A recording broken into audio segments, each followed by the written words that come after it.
jogo sobre carimbar passaportes ganhou dezenas de prêmios e fez milhares de pessoas questionarem suas próprias escolhas morais.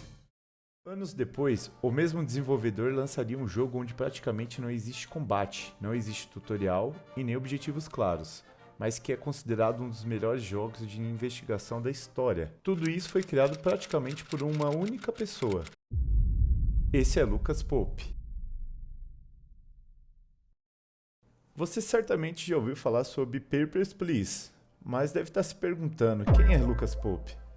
Nascido em Virgínia, nos Estados Unidos, no final dos anos 70, Pope não começou fazendo jogos independentes. Antes disso, ele passou anos trabalhando em estúdios, primeiro ajudando a criar mods, fez trabalhos menores, mas foi em Quake que se destacou com a criação do mod Malice em 1997, o que o levou a abrir seu próprio estúdio, a Hatch Loop.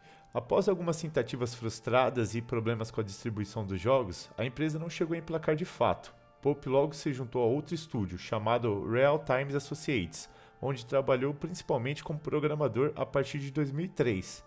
Seu principal projeto no estúdio foi o desenvolvimento de Remission, de 2006, um jogo de tiro educativo voltado a ajudar as crianças com câncer a entenderem e seguirem seu tratamento de quimioterapia. Rated T for teen, the 3D game is a 20-level journey through the bodies of fictional patients with different types of cancer. Players control a nanobot named Roxy. The task? Blast cancer cells, battle bacterial infections, and manage realistic, life-threatening side effects. I'm sure the patient will take some chemo soon. But the game is more than a fun challenge. What we found in the study is that kids who played Remission showed increased knowledge about cancer, a stronger sense of power and control over their disease, and better adherence to their prescribed chemotherapy and antibiotic treatments. Após a entrega desse projeto, ele se juntou a Naughty Dogs. Sim, a Naughty Dogs de Uncharted, The Last of Us e Crash. Ele chegou na empresa durante o desenvolvimento de Uncharted Drake's Fortune de 2007, trabalhou em Uncharted 2 de 2009 e foi durante esse período que o próprio atribuiu ao diretor Bruce Straley o mérito de ensiná-lo a focar o design de um jogo em torno de conceitos centrais para torná-lo divertido, mesmo que isso significasse sacrificar parte do trabalho já concluído. Pope se despediu da empresa antes de Uncharted 3, Drake's Deception, pois queria seguir sua própria convicção, focar em jogos indies. E se largar um emprego consolidado em uma empresa conceituada no mercado não parecesse disruptura suficiente, Lucas foi além. Se mudou para o Japão para ficar próximo à família de sua esposa. Sem emprego fixo, país novo, cultura nova, o que esperar agora? Os primeiros jogos. Nessa fase ele criou uma série de jogos em Flash, hoje em HTML5, cada um deles feito em 48 horas, um aquecimento da London Dare, uma das maratonas de desenvolvimento de jogos mais tradicionais e antigas do mundo, sendo eles The Republic Times, de 2012, 6 Degrees of Sabotage, de 2012, The Sea Has No Claim, de 2014 e Unsolicited, de 2015. Todos eles já possuíam o espírito do que ia ser um dia a sua maior obra-prima. Jogos simples e, embora completamente diferentes entre si, já mostravam uma característica. Lucas Pope adorava transformar tarefas comuns em mecânicas. Esse padrão acompanha toda a carreira dele.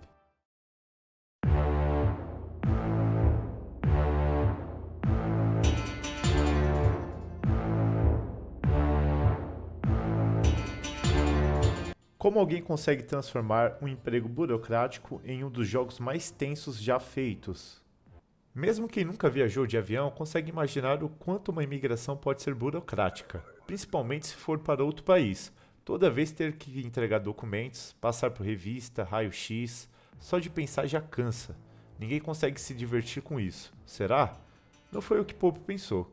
Ele reuniu todos esses aspectos, ambientou em Artrótica, nos colocou um monte de dúvidas morais, pressão financeira para não deixar nossa família passando fome ou frio, tudo isso em um curto espaço de tempo, e adivinha? Foi a combinação perfeita. O game conseguiu agradar tanto a crítica quanto aos fãs. Tudo ali nos faz emergir naquele universo, sem precisar de uma linha de fala, sem cores vibrantes, sem ação a todo momento e uma bomba de dopamina. Tudo aquilo que parecia entediante virou diversão. Papers, Please não é sobre ser certo ou errado, é muito mais que isso. É sobre lidar com pessoas e tratar dilemas. Até onde vai sua honestidade no trabalho ao ver sua filha doente em casa?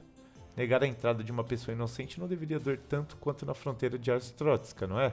Pois é, Esse jogo te faz esquecer que não são NPCs. Talvez seja aí que esteja uma das maiores genialidades. O jogo não julga suas escolhas na hora. Ele simplesmente deixa você conviver com elas. Cada decisão muda o rumo da sua história e pode levar a um dos vários finais possíveis. Você pode ser um funcionário exemplar, um revolucionário, um corrupto, tentar salvar sua família a qualquer custo ou simplesmente fracassar em tudo isso.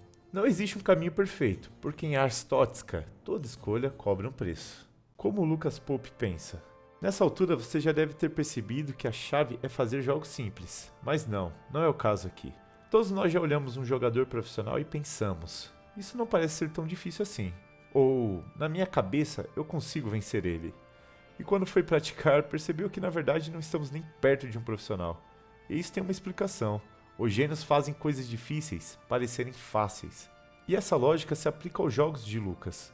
Tem poucas mecânicas, mas explora uma ideia até o limite e fica evidente que existe uma identidade por trás delas. O conselho de Bruce Straley acabou moldando exatamente esse tipo de design. Enquanto muitos jogos querem adicionar dezenas de sistemas, Lucas faz o contrário.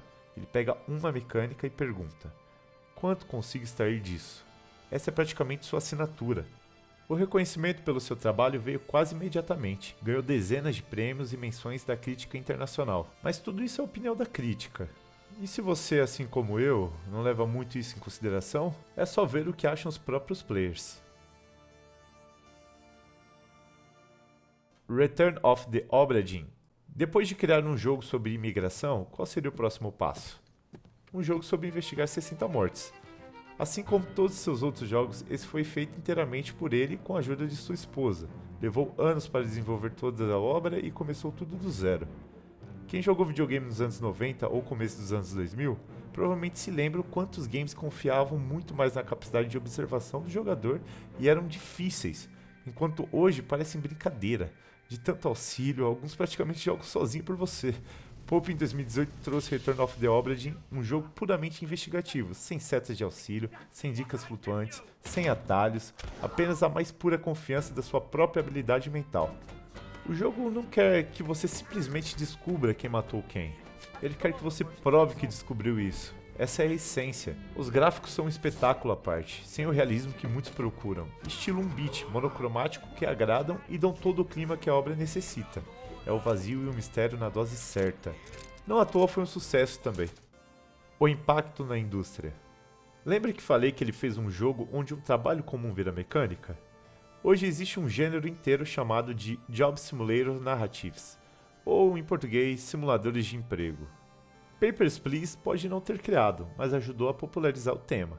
Lucas Pope não só conquistou milhões de jogadores, ele abriu portas para todo um nicho que estava na nossa frente e ninguém via. Muito além disso, mostrou que uma ideia forte vale bem mais do que um orçamento gigantesco. Lucas Pope nunca tentou competir com os maiores estúdios do mundo. Enquanto outros buscavam mapas maiores, gráficos mais realistas e centenas de horas de conteúdo, ele fazia a pergunta mais importante de todas: e se uma única ideia fosse boa o suficiente? Talvez seja por isso que, mais de 10 anos depois, Papers, Please e Return of the Obra Dinn continuam aparecendo diferentes de qualquer outro jogo. E agora eu quero saber de vocês, qual é o melhor jogo de Lucas Pope? Papers, Please ou Return of the Obra Dinn? Conta aqui nos comentários.